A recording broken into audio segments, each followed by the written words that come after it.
Welcome back, Atlanta. This is Branden Mattox with another episode of the Baldwin Business Journal.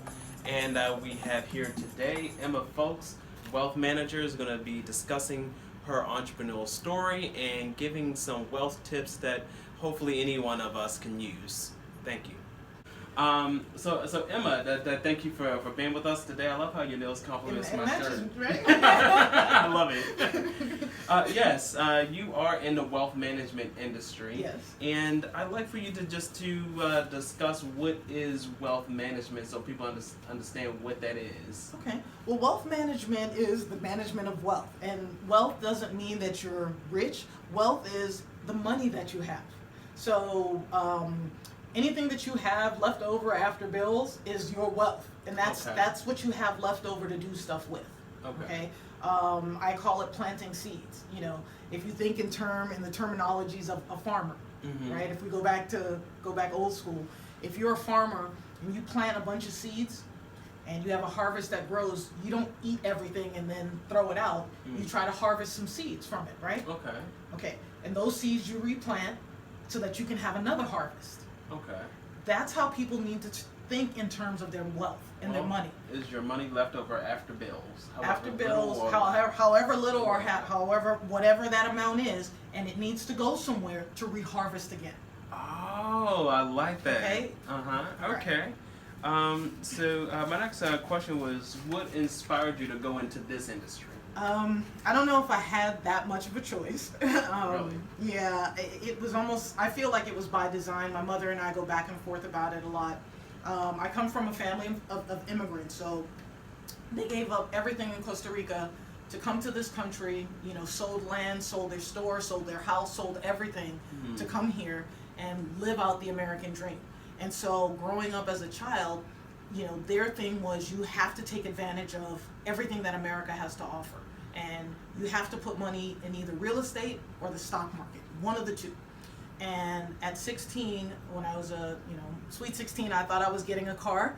And instead, we went to, there's a store, Sears. I don't know if you are familiar with Sears. Well, Sears was a big deal back then. Okay. And inside Sears and Roebuck, there's a store, was a brokerage firm called E.F. Hutton. And the commercial was, when E.F. Hutton talks, everyone listens. And I went there, and that's where my mother had me open up my first brokerage account. And I had a portfolio of, you know, some blue chip, you know, stocks. And so she made me learn about the stock market. Okay. She didn't teach me, she forced me to learn. And so before the internet, we had these things called newspapers. And I had to go after certain newspapers, the LA Times, the New York Times, to actually look up the stock market, the New York Stock Exchange, and look and see what my ticker symbol and whether it was up, whether it was down, what was the volume traded the previous day, things like that. So my conversation with my mother at the dinner table wasn't, you know, oh, sweetie, how was your day today? You know, what did you do? It was, what is your money doing? And so I thought it was very unfair. You know, I didn't like it. And so that's kind of what made me learn about the stock market. And then I went into the military. And when I got out, I went to work for a company called Dean Witter Reynolds, which was a brokerage firm. That's kind of what led me into this. And then, you know, there was some IT stuff in the midst of that. And then I moved here to Atlanta, and I started working for a company called American Express Financial Advisors, and that's what got me into this business. So that was back in 2001. Okay. That is the story of America, isn't it? It is. That I think that we are sitting on a gold mine of opportunity that immigrants acknowledge. That's why they come here. Correct. And that's something I think that we are promoting to not only our community, is that people come here for opportunities. People don't come here for jobs. Correct. Well, some do, but you know. Well, but a job is an opportunity for a better life. Right. So no matter how you look at it, it's still opportunity. The difference between the people that are born here and the people that come here, we don't have the same baggage. Okay. We haven't been treated the same. We haven't had limits put on us. So it's very easy to say immigrants come here and flourish, but immigrants come here with different set of issues. Americans here are here, and they may have a different set of issues. So I try not to judge and compare, you know, immigrants versus people who are American born, because there's some differences there. There's hundreds and hundreds of years of mess, mess, if you will. So I try to stay away from. And it doesn't begin to change until we are bringing awareness to it. Correct. And so as we have these kinds of discussions, we're only here not to judge them, but bringing awareness to the intent that immigrants bring when they come to this country versus many of us here who have born here and our parents worked a job that they didn't own. They collected a paycheck, they paid the bills, and provided sustenance for us. And that's all they ever did, but they didn't own anything. Yeah, and some of it was systemic. Some of it was from a knowledge standpoint. What's available to you, what's not available to you. So it's a very that's a whole other. That was my background. I don't come from a family of entrepreneurs. My grandfather, but my thing is more so middle class black. You go to school, get a degree, and then go get a good paying job. Right. That was the formula I was given. And I did at some point veer off and wanted to get into entrepreneurs, and that brings a segue to in my foray into being an entrepreneur and being around entrepreneurs. I have noticed that those with a military background happen to be one of the strongest entrepreneurs. They're the most inspirational to me. And can you explain to me why that might be the case? So, yes. People who come from a military background and who leave the military with an honorable discharge or retire have learned to do things that they don't want to do. They've learned to do things that they don't want to do when they don't feel like doing it. And they've learned to do these things without asking questions. And so your commitment to a goal, whether it's working outside in the rain for 8 hours, whether it's, waking up at the crack of dawn and going outside in the freezing cold to work out or work on a piece of machinery, the things that you have to do without question, it's kind of ingrained in you. And so people that are veterans, their work ethic is superb. Mm-hmm. And so I have to many times kind of check myself from a judgment standpoint when I see people not working as hard as me, or people that don't finish the job because they're tired or just don't feel like it. Like it doesn't compute for me, right? Mm-hmm. And I have to realize that they didn't grow up the way I did. They didn't have the same experiences I had, so I can't rush to judge. They just have to be in their lane, and I have to be in mine because I'm very I have to get the job done. So, okay. Yeah. And those excuses, those creature comforts. Yeah. We probably all have them, but you push through them. They don't stop you or limit you or. Correct. Or slow you down. And some of that is family too. I mean, a lot of that is. I know lots of people in the military who are that have an honorable discharge that aren't like me. Mm-hmm. Some of that is your family. What did your family put into you? In my family, we don't have the word try. Mm-hmm. There is no try. You get smacked in the head for saying, I'm trying to do better, or I'm going to try to, study. I'm going to try to learn. That's not allowed. I would say that if I'm any kind of a stronger entrepreneur than I was 7 years ago, as I started with a firm that's similar to yours, doing insurance and securities consulting, and that was my first opportunity where I was doing part-time making money, and that did give something to me where I'm making my own money, even though it was on the side. That I got a little too confident in myself and quit and went full-time into that. And what I learned was like, okay, now I'm self-employed, and I'll get up when I want to get up, and that hurt. How did that work? It didn't work out well. Okay. It didn't work out well at all. It's just because now I have a schedule that no one's gonna fire me if I show up late, or if it's raining and cold outside and I don't feel like coming in. Okay, I'm gonna stay in bed, just because I can. I'm self-employed. Yeah. Is one of the things that you have a. People think that when I'm gonna work for myself means that money's gonna fall from the sky and you're just gonna be able to go on vacation when you want and do what you want and be how you want, and to me it's the complete opposite. Mm-hmm. If you don't like structure, Mm-hmm. If you don't have the discipline, you're not going to make it. Do you know what I did the day after the election? Remember how everybody felt the day after the election? Discipline on another level. I was here. Okay. I came in at, I think, 7:30 that morning, and at 8:30 I called every client that day. Every single client. If they didn't answer, voicemail. Did I feel like talking to anybody? No. Right? But what am I going to do? Stay at home and wallow? No. There's other people out there feeling, this was like a national thing. So I came in. So being an entrepreneur is doing the things that you don't feel like doing all the time. Mm-hmm. When you don't feel like doing it. You know what I mean? And you have to have that in you. You have to have that discipline, or you're not going to make it. Okay. Clear as that. Moving on to the next question.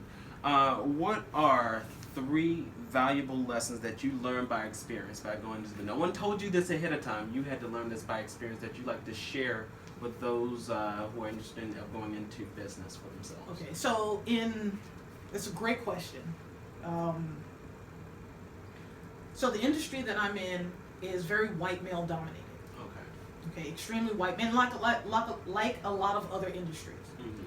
So you don't know. For me, people didn't want to take the time to invest in me.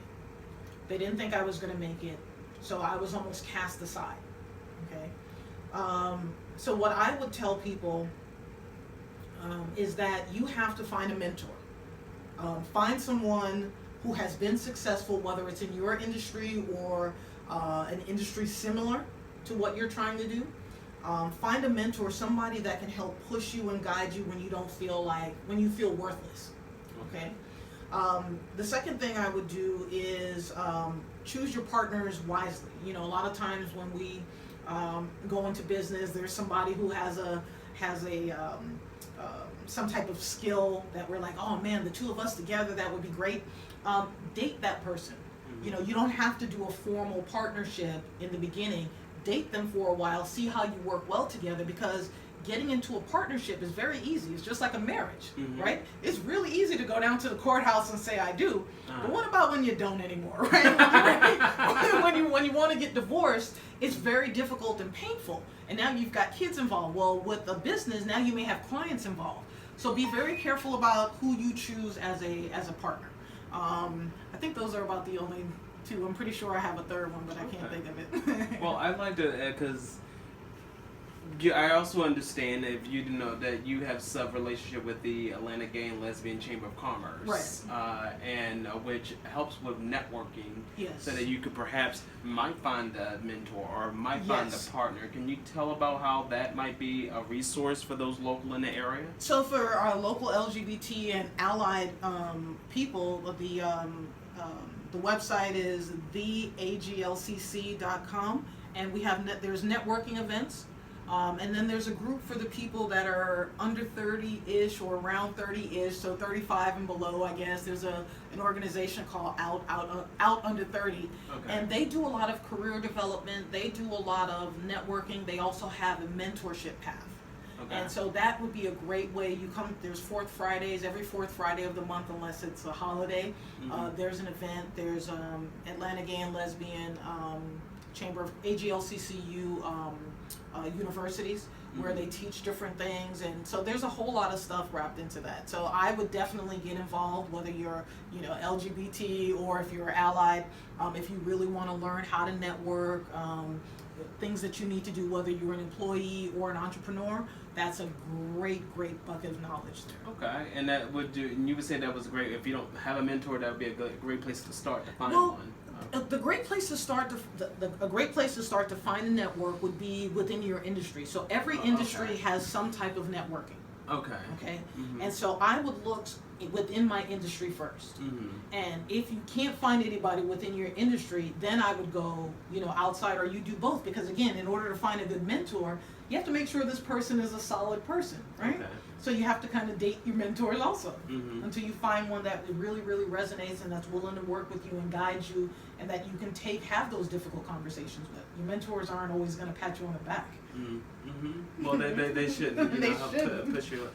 Thank you, Sakiba, for that segment. I'd like to then, just go into what you do, Okay. as a wealth manager, Okay. and some of the tips that we want to learn right now. So I already asked you what is wealth management, and that is the money that's left over after bills are paid. So, for example, you deal more with long-term financial goals. Is that right? Not I want to buy a car.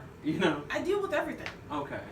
So what I do, I'm a comprehensive financial planner. I'm a certified financial planner. And so what I do is more comprehensive. So I don't just look at investments. I look at the monies that you have coming in on a monthly basis, what your expenses are, how do we increase your spendable income so you can put that towards your goals. I'm going to look at the different insurances that you have. Depending on your level with me, we deep dive into those insurances. Okay. We look at, as wealth building, like I want to buy another house, I want to buy a business at some point, and then looking at, if this is a goal that you have financially, how much money do you need to put aside towards it? Okay. Okay. How long is it going to take for you to get this? What do you have to sacrifice now in order to get that? Mm-hmm. And what do we need to do? Does that money need to be sitting in cash, or is it money that can actually be invested? Okay. We look at taxation. How are taxes going to play into all of this? Mm. People, they think about taxes after the fact, and It's like, oh my gosh, I can't believe I have this tax bill. Well, we're looking at that ahead of time, and then looking at retirement or financial independence. What age are you going to be able to retire? Mm-hmm. How much money do you need to be saving on a monthly basis between now and that day? What rate of return should you be averaging? Mm-hmm. On an annual basis, and I say average, not every year, but on average. And then on the day that you retire, how much money do you need to have? Okay, well, I think retirement is a universal long-term financial goal for just about anybody. Should be. And I'm 34. Okay. I would know a lot of people my age aren't really that we want to retire, but we're not really thinking about that. We're not making that a priority right now because 30 years from now is so far off, Yeah, and rightfully so. And there's so many other things that you're going to want to do. So what I tell people your age is, it's pretty simple. After number one, you want to put something away towards retirement. You can't not do that. Okay. Okay. You're not going to have things that like our parents and grandparents had. Mm-hmm. The safety nets. Okay. They're gone.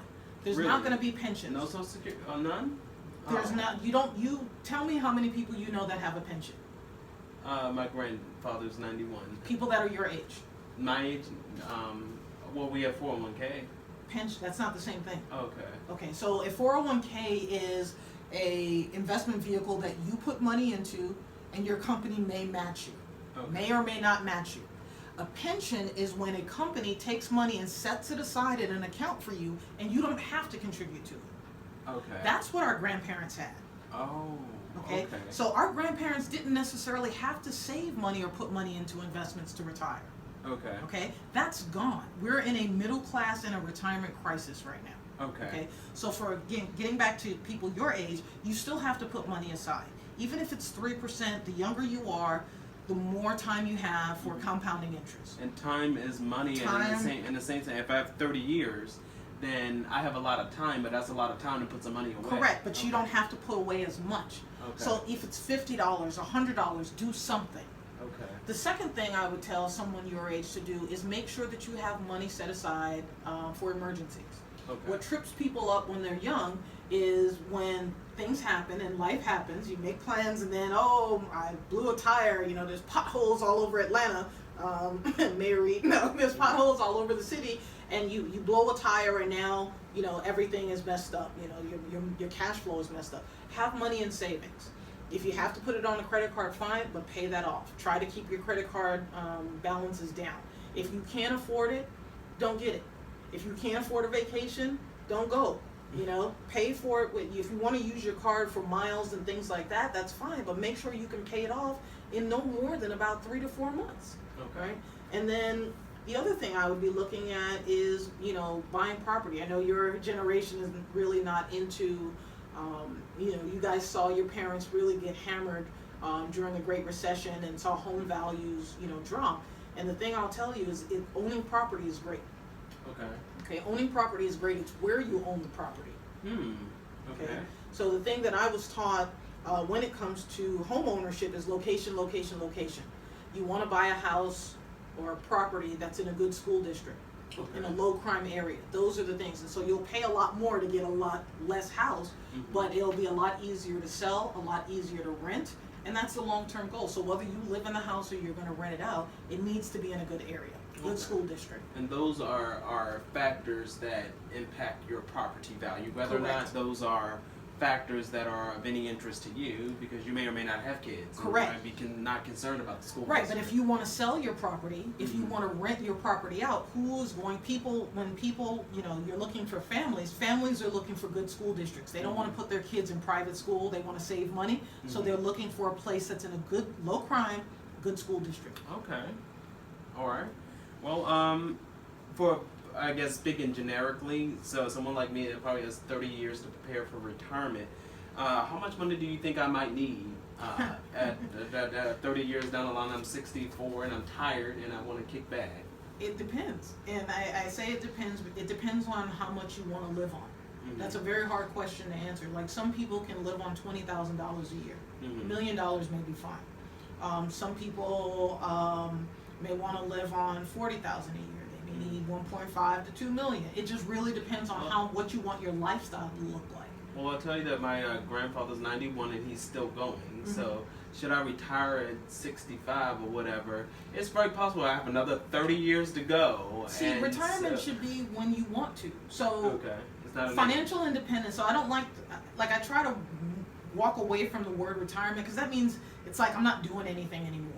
And that's not the case. Out of my client base, I don't have many clients that are retired. If they are retired, it's because of health reasons or they're helping their parents. But most people who have walked away from their regular 9-to-5 job are now they've gone from being very successful to doing something of significance. So some people are working at Home Depot because they like helping people. Some people are doing things with their church. Some people are volunteering. So financial independence is that age where working becomes an option for you. Okay, and that's the thing that you should strive for. You should always continue to work. That could come a lot sooner. That could come a lot sooner. That means that if from this day forward, if I decided to just sit at home and watch Oprah or Maury Povich or whatever's on daytime TV now, if I decided to sit home and watch daytime TV from today until the day I die, I have no worries. That's financial independence. Okay, and so that's what you should strive for versus the whole retirement thing. Oh, I'm old and tired. Yeah, but I mean, we're living a lot longer. I don't. 70-year-olds are still out there getting it. Work-wise. So I would imagine, like I said, if I chose to at 65, I want to now work by choice, if at all. I probably have another 30 years to go. Before I, check on out of here. Would that at least be $1 million? No. Okay. No, not in today's dollars. No, you'd have to add inflation to that. Oh. You're talking in today's dollars. So what I would tell you is 20, 30, 40 years ago, $250,000 was a lot of money. Right? And today, $250,000 can barely buy you a decent house. Okay. Right? So $1 million today is not going to be worth $1 million by the time you're there.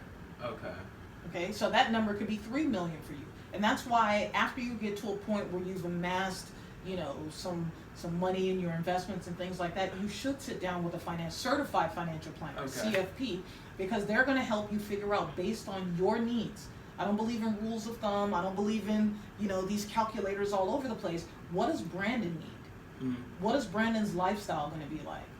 What does Branden want to do in retirement? Just because your what you spend could be very little, but you may like to travel. You may want to spend $10,000 to $20,000 a year traveling. Right? You may want to spend $10,000 a year giving back to the community. Where's that money coming from? So that's why you really you want to sit down with someone when the time is right. You want to sit down with someone and start mapping out what is retirement going to look like for you? And What have does an it interest mean rate that for keeps you? up with inflation? Yeah. Okay, or exceeds inflation. Right. So when a financial planner is working with you on how much you need to save, they're doing it based on the lifestyle you want to live, and then they add inflation to that. And so when they're giving you a number, that number is, so if you want to live off of $50,000 a year, it's 50,000. The amount that you may need by the time you're retired may be 80 or 90,000, but that's what you've been saving for. Okay. Wow, that's amazing. Okay. Well, I guess that's the next question is, and I think you may have answered, is what should I be doing now to prepare for retirement? Keep your debt low and keep your debt to a minimum. Okay. If you can't afford it, don't do it. The one thing I really like about your generation, I don't think you guys are as instant gratification. People may say that you are. I really don't feel that your generation is as instant gratification as mine is. So I would say, keep your debts low, live below your means. If you make $30,000 a year, figure out how to live off 20. Get a roommate. Do what you can do to build up a solid cash reserves. Cash is king. Okay. Having money set aside, you should have anywhere, and if you're single, about 6 months of living expenses set aside. And that's not just for emergencies, but it's also for opportunities. Because like you said, wealth is that money left over after the bills are paid. So correct. It's not what you wear. It's not what hangs around your neck. None of that stuff. Wealth is what do you have. So if you can live off $20,000, then you got $10,000 a year in wealth.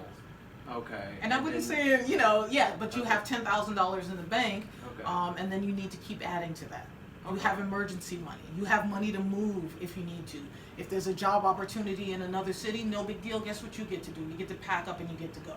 Okay. Money in the bank gives you options, and when people have options, they're not as stressed. Right? That's true. When you have options and you can figure stuff out, the way you go about the world, your confidence, your swag, everything is different. Right? You can navigate. But when you can navigate. Life throws a curveball at you, no biggie. You hit some, you miss some. All right, whatever. But you're not as stressed out. And that's the purpose of having, cash on hand, is so that you can just kind of be. Our community, our stress levels are really high for a number of reasons, right? Reduce those stresses. Well, speaking from example, we're in Atlanta. We're part of the black community. I think that it is something of a Atlanta phenomena that I learned when I got here. That's even more so where I come from Baltimore. It's someone said in our industry right away, all flash and no cash. Atlanta is very flashy and loves to impress. Our city, that's what we do. But you see, when you peel behind that front, it's not much substance there.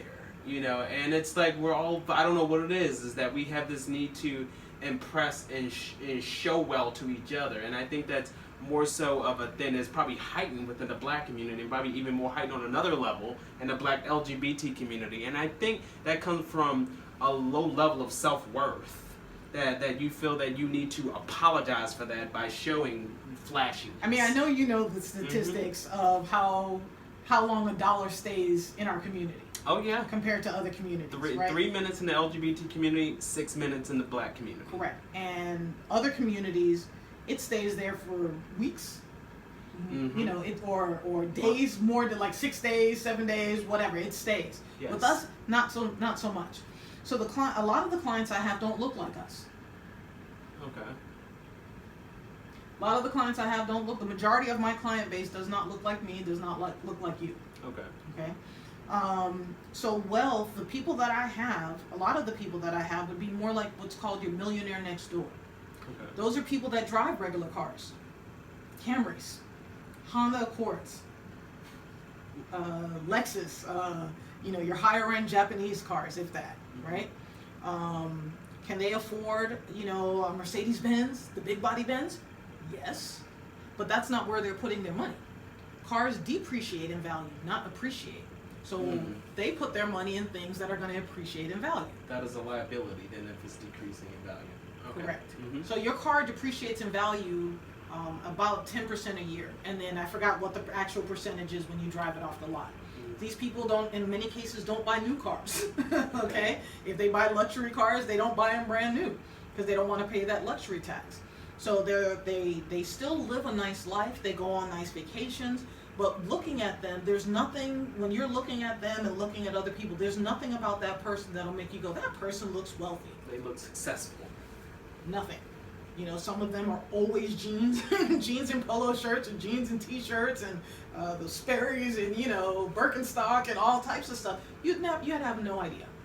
So wealth is one of those things I think our community needs to have a deep conversation. People need to have a deep conversation with themselves. Do I want to look wealthy or do I want to be wealthy? Okay, so, and if you want to be wealthy, you know, reach out to somebody. If you want to look wealthy, the mall's right across the street, right? You can go to the mall, you know, they'll take your money all day, every day. But if you want to be wealthy, if you want to make change, if you want to have an impact, you know, we're in a different time right now. There's a lot going on right now, and the way that we've been doing things, we can't continue to do it. We want to move forward. I love that. Okay. Well, and I think that we touched on that, but go deeper. Why is investing important for everybody, not just rich people? Okay, so what is rich? Well, I guess. And I asked that. What is rich? Rhetorically. I asked that rhetorically because rich isn't what it used to be. Okay, so people who, you know, 20 years ago were making 100,000, 200,000, they were balling. Okay. Today, you're struggling. Okay, a lot of people making 150, 200,000 are living paycheck to paycheck because of their lifestyle. They've got kids. The kids could be in private school. You know, their mortgage. It's a whole lot of things. Their bills are heavy. Just to be able to have a nice standard of living, bills are heavy. Okay. So rich is one of those terms where it's like, I look at people who, you know, I look at the top 10%. You know, that's kind of who I work with, is people who are in that top 10% income bracket. So what was the question? What is wealth, or why investing? Important? So investing is important after you have money set aside for emergencies. Okay? After. Because if you start investing before you put that money aside, and you have an emergency, where are you going to go after that investment? That money is invested, so it's and that investment could be up, that investment could be down at that time, right? So you don't want to do that. So to me, I tell people not to even really think about investing until they have cash, until they have money in the bank, because that also leads to discipline. If you don't have the discipline to put money in the bank, then you have no business investing money. Okay? I think I got it. So it's a layer, just like you're building a foundation. And that's exactly it.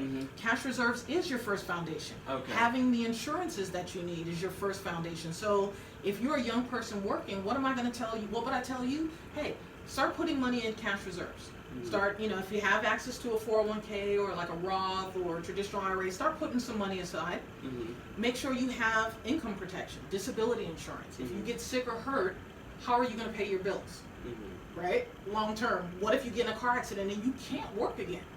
You need to make sure you have insurances in place to help you, you know, cover your expenses if something catastrophic happens to you. And then we can start looking at investments and all that other stuff. So emergency fund, insurance, and after that is then if you have so much, then it's investing. And then if you have that, why is investing important?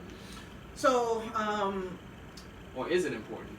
Well, we'll let them decide. So there's something called interest, compound interest. Okay. So if you put money in your bank account, you're not even making 1% right now. You're not even making 1% right now, right?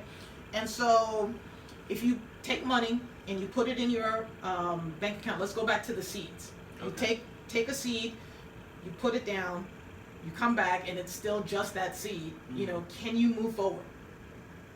No. Okay. So you have money in the bank, it stays exactly as it is, you're not getting anywhere.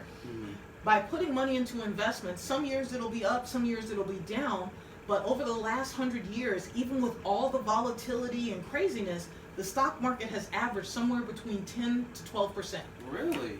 Really. And inflation is about 3%. Correct. So, and that brings up a good point. If you have money in a bank account, earning 1%, and inflation's at 3%, what you're doing by having money in the bank like that, and I mean long-term savings, is you're safely losing money because you're losing 2% every year. Okay. Okay?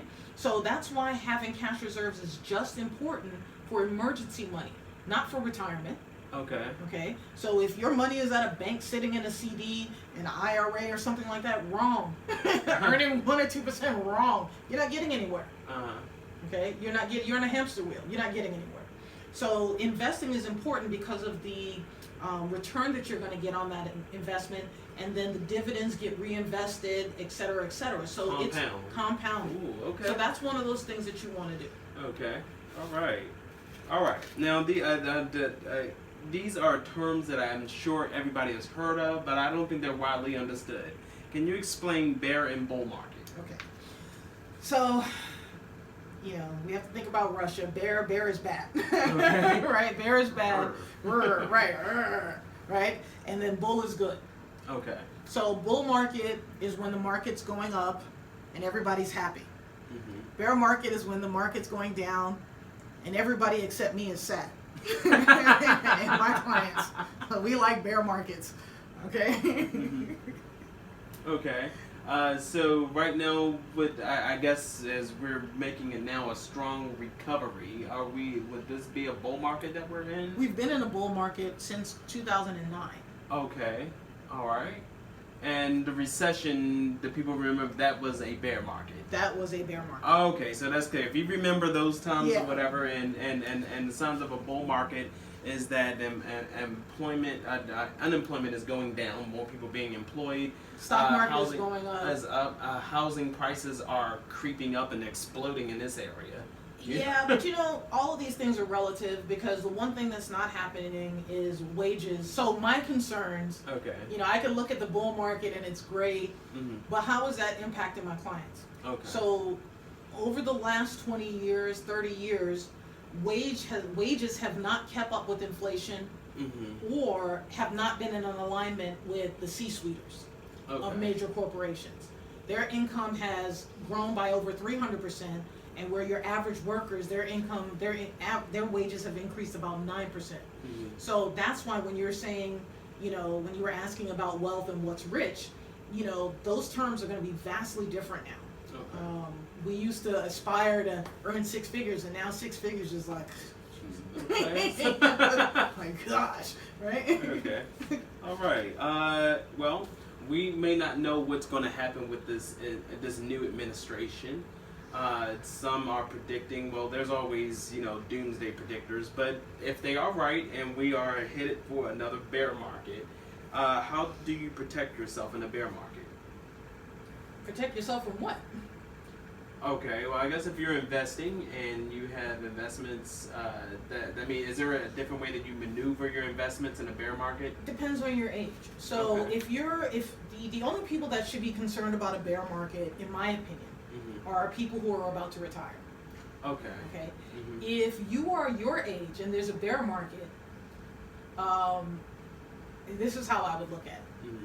Let's say there's a shirt that you really, really like, Mm-hmm. right? And let's say that shirt is $100, and you happen to look on the internet, and now that shirt is $30. Are you upset or are you happy? I'm happy. Okay, that's a bear market for a young person. Oh, okay. Okay, the value of stocks has gone dramatically lower. So do you run away from that sale, right? Or do you go out and buy? Bye. Right. So we've been taught to do the exact opposite.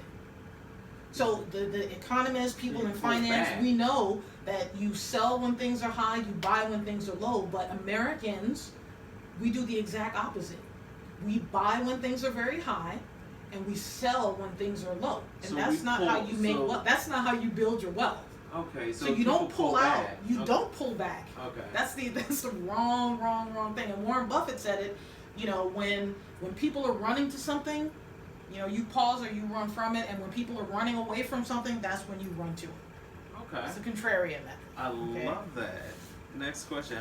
How do you take advantage of a bull market? I love it because I'm learning. I'm sitting here in class. I hope that those who are watching are learning something valuable as well. So I don't believe in taking advantage of one thing or another. What I believe what do you do in a in, bull market then? Okay. you keep investing. Okay.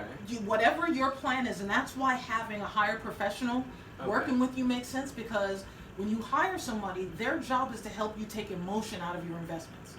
Mm-hmm. So no matter how you feel, there's a plan. This is the plan that we're sticking to. Mm-hmm. Whether there's something like 9/11 happens or the Great Recession happens or anything else, this is the plan that we're sticking to. Mm-hmm. And we deviate from it at the time we say we're supposed to deviate from it based on our plan, not what's going to happen. I'll tell you, the market's going to be low on Monday or it's going to be high on Monday. Mm-hmm. It doesn't matter. Invest and keep investing. It's like a weather forecast. You're from New York. I'm from Baltimore. It doesn't matter what the weather is. You just layer up, or you step out and you keep it moving. Correct, and that's how you deal with your investments. Okay, all right. So, what are some common investment products? Common investment products, one that most people are very familiar with, are mutual funds. Okay. So a mutual fund is, you buy there's a manager that buys hundreds of companies and puts it into a portfolio, and you're able to get into it. Okay. Most people are familiar with that. There's exchange traded funds, which trade like stocks. There's actual individual stocks. There's bonds. There's unit investment trusts. There's, real estate investment trusts. I mean, there's many different types of investments.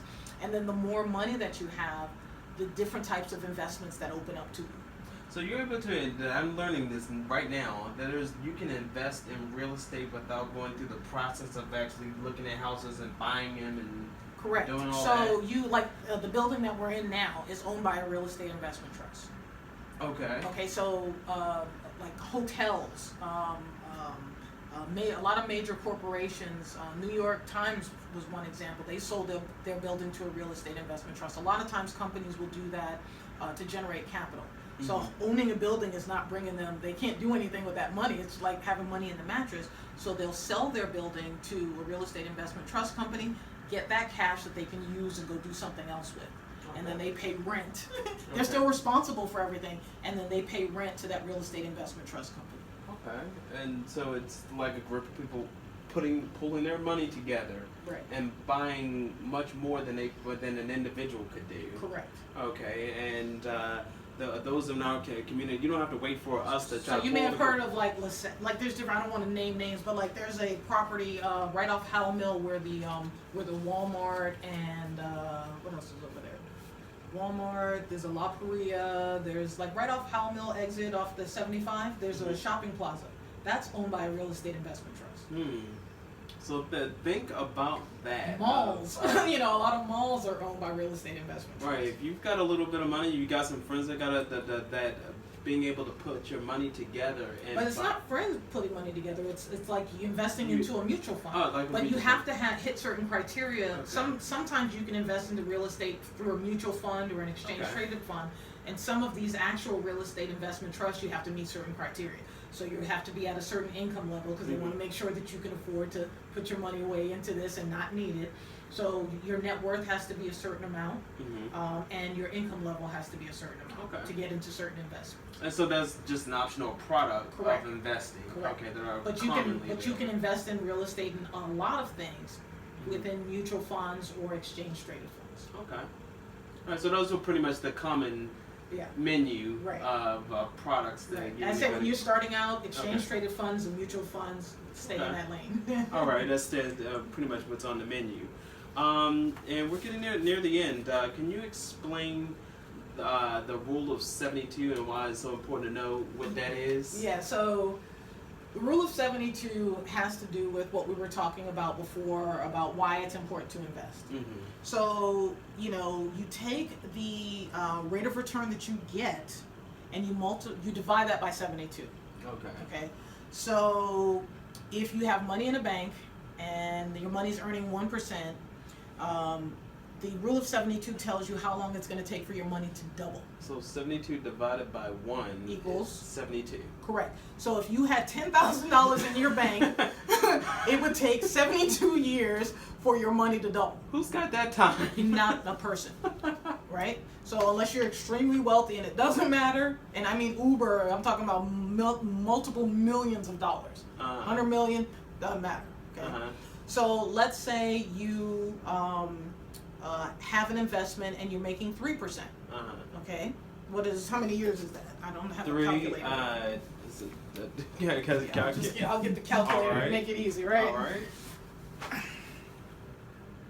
All right, so if we look at 3 years, what's 3 divided by 72? Is that 72 divided by 72 divided by 3? That's 24 years. 24 years. Okay. Okay, That so if money's you have supposed your to money double. sitting somewhere safe Mm-hmm. and it's earning 3%, it'll take 24 years to take that $10,000 to turn it into 20,000, and another 24 years to turn it from 20,000 to Because 40,000 it compounds. because of compound. Okay. But who has that amount of time?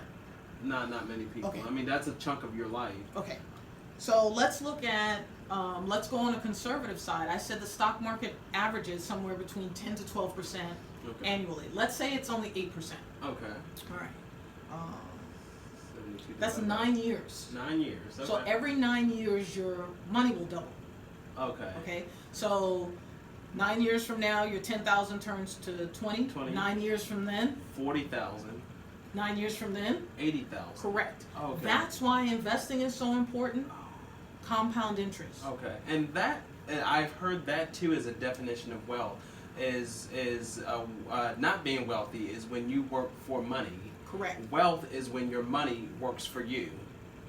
Okay, and so investing is putting your money to work. Correct. To the point that your money is then working harder It's harvesting. than you are working for money. It's growing. You've got, something growing. It's got seeds falling off of it, replanting, growing again. And so when your that's money what is it's all now about. returning more money than you are generating from your Than work, what you've put your into it, efforts, yeah. then you are wealthy at that point. Or Again, it's such a Whatever relative. that It's such a is. relative term. Right. And I'm so dejected by a lot of things, and I'm like, man, when is somebody truly wealthy? Okay. At what point is that a number or is that a feeling? Mm-hmm. So I'm not sure yet. Well, it's if you're wealth, so we're strictly talking about money. But I too think it's about more than about money. It's Yeah. relationships. It's about The older your I get, spiritual- it's not just all of it's that. not just that. But- It's to me, it's being able to live the life that you want to live. And do the things that you want to do and not have too many worries. Mhm. That to me is wealthy, but that can be at very different Right. levels But you're of money a for me. wealth manager, and you understand that wealth includes rich relationships, but you're not in the relationship, business. Well, I am. The clients Okay. that I have, I've had 15, 12 years, so I'm in your life for a long Okay. I'm in your life until Yeah, one but of us if they have a dies. problem with their marriage or whatever, I don't know if you'll help them. But that's not it's outside of your That's demarcation. that's outside, and thankfully, knock on wood, I don't have very many clients that have gotten divorced. Okay. You know, That's that's good. one of those because things the where money is good. because you're on the same page with money. So, No money, no honey. well, if you're not on the same page, no honey. Okay. All right. We're going to getting closing out. Over the course of your career, can you bring 1, 2, maybe 3 of your proudest moments of being in business Proudest moments in your industry, in your career? Well, okay. Proudest moments would be when I had clients that were still able to retire during the recession. Okay. I used to get teased for being a little bit too conservative, too plain vanilla. And I'm okay with that now. I'm plain vanilla, and and it's cool. When my kids graduate from high school and go to college, not my kids, but when my clients' kids, graduate from high school and get into college, when they graduate from college, when my clients have babies, it's a lot of, and I didn't have anything to do with it, but it's just, you've been able to help them afford college and afford retirement. Yeah, or Okay. When clients have a goal, like a dream to move or go live somewhere, and they're able to do that. I don't want to be in Atlanta anymore, and they pack up and they go, and then they're living their dream. They're not retired, they're still working, but they're able to live their dream because they've saved, we put money aside in a non-retirement account, and they were saving up for stuff. So, I get there's a lot of highs, a lot of highs in my business.